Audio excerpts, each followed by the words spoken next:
দেখো অনেকেই সবাই বলছে দাদা ভিডিও আসছে না, ভিডিও আসছে না। ভাই ভিডিও দিয়ে লাভ কী? তোমরা ভিডিওটা দেখছো কিন্তু লাইক করছো না। তাহলে ভাই তোমাদের, আমি কোনোদিন কোনো ভিডিওতে বলি না যে লাইক করো, সাবস্ক্রাইব করো, কমেন্ট করো, শেয়ার করো, কোনো দিন বলি না। কিন্তু তোমরা ভিডিওটা দেখছো, আমার আমার চেহারের চ্যানেল, আমি কোনোদিন মনে কী বলবো, আশা করিনি যে আমি এই হবো, বড় গ্রো হবো, বড় ইউটিউবার হবো, আমার এই হবে সেই হবে, আমি কোনোদিন আশা করিনি। আমি তোমাদেরকে ডেডিকেট করার লাগে, আমার ভালো লাগে, তাই আমি ইউটিউবে ভিডিও করি, ঠিক আছে? তাই তোমরা যদি ভিডিওটা দেখে লাইক করো না, এটাই ভাই মনে বিরাট আনন্দ লাগে। তাই সকলকে বলছি, সবাই ভিডিওটা দেখার পরে লাইক করো, যে তাহলে আমি বুঝতে পারবো যে আমি ভিডিওটা আমার ভালো লাগে বলে দেখে, ঠিক আছে? তাহলে ভাই ভিডিও কী করবো? তাই অনেক দিনই মনও খারাপ।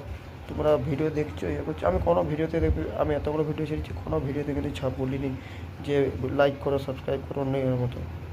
তাই জলদি ভিডিও দেখলে একটা করে লাইক অন্তত দিবে, সাবস্ক্রাইব করে না করে লাইকটা দিবে।